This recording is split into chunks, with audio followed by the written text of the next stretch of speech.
ये तो बच्चों आज की लास्ट वीडियो में हम देखेंगे कि आयनाइजेशन एनर्जी का ग्रुप में क्या ट्रेंड है। ठीक है जी। तो उससे पहले ये देखें, ये ग्राफ नीचे आपको एक नज़र आ रहा है। अभी जैसे कि मैंने आपको बताया था कि लेफ़्ट टू राइट इसकी वैल्यू इंक्रीज़ करती है। तो लिथियम की देखें कम है वैल्यू, बेरिलियम की ज़्यादा है, बोरोन की थोड़ी सी कम होती है क्योंकि तीसरे ग्रुप में तो आपको बताया था तीसरे और जो पाँचवें वाले हैं उनका थोड़ा सा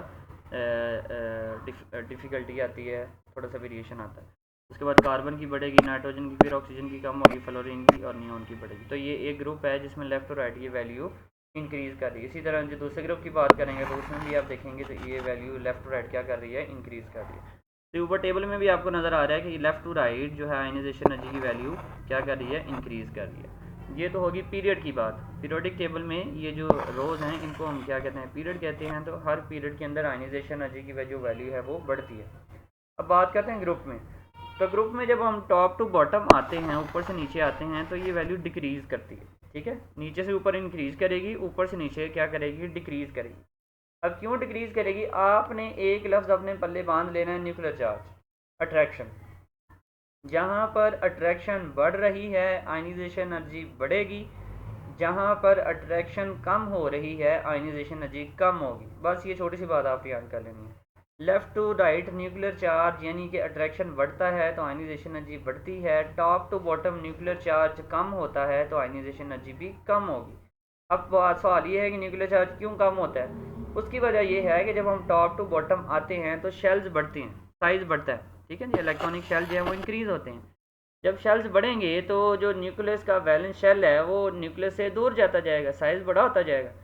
जब वो दूर जाता जाएगा तो जो फोर्स ऑफ अट्रैक्शन है न्यूक्लियस की आखिरी शेल के ऊपर वो कम होती जाएगी। जब कम होती जाएगी तो उसको निकालना आसान हो जाएगा, आयनाइजेशन एनर्जी थोड़ी चाहिए आपको। तो ये देखें, ये ग्रुप एक डिस्कस भी की गई एग्जाम्पल कि सबसे ऊपर जो है वो बस लिथियम है। ठीक है जी। तो लिथियम की कितनी है, 520। लिथियम से नीचे, अब लिथियम के अंदर दो शेल होते हैं। जब हम नीचे सोडियम में आते हैं, सोडियम में तीन शेल हैं, शेल बढ़ गए, साइज बढ़ गया, अट्रैक्शन कम होगी तो आयनाइजेशन एनर्जी भी कम होगी। पोटेशियम के केस में आएंगे तो एक शेल और बढ़ जाता है तो आयनाइजेशन एनर्जी और कम हो जाएगी। तो इसी तरह ये वैल्यू जो हैं जब हम टॉप टू बॉटम आएंगे तो ये देखें टॉप टू बॉटम आ रही हैं। ये लिथियम है पहले, फिर सोडियम है, ये पोटेशियम है, ये रुबिडियम है, ये सीजियम है। ठीक है, फ्रेंजियम को आमतौर पर हम डिस्कस नहीं करते। तो टॉप टू बॉटम ये वैल्यू क्या कर रही हैं, डिक्रीज़ कर रही हैं। तो ये बेटा आज का लेसन हमारा कंप्लीट हो गया। इसको एज अ लॉन्ग क्वेश्चन आपने प्रिपेयर करना है। इसमें से शॉर्ट क्वेश्चन भी आते हैं, दो शॉर्ट क्वेश्चन आपको जो है वो बता दिए गए हैं लेसन के अंदर ही। उसके अलावा भी वेरिएशन इन पीरियड या वेरिएशन इन ग्रुप, ये आपको लहदा से शॉर्ट क्वेश्चन भी आ सकता है। जो फैक्टर्स आपको बताए हैं उन फैक्टर में से भी आपसे पूछा जा सकता है कि किस फैक्टर का आयनाइजेशन एनर्जी के साथ क्या रिलेशन है। ठीक है। तो और इसके अलावा यह है कि अगर ये पेपर में ना भी आए तो ये जो कॉन्सेप्ट है इसको समझना बहुत ज़रूरी है क्योंकि आगे बार बार ये चीज़ जो है वो यूज़ होगी। पहले भी आपने ये लफ्ज़ काफ़ी दफ़ा सुना होगा, आगे भी जो है ये लफ्ज़ काफ़ी दफ़ा सुनेंगे।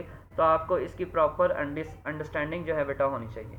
कुछ चीज़ समझ ना आई हो तो आप बेटा अपने टीचर से पूछ सकते हैं। दुआ में याद रखें जी। अल्लाह ताला हम सब पे रहम करे। अल्लाह हाफिज़।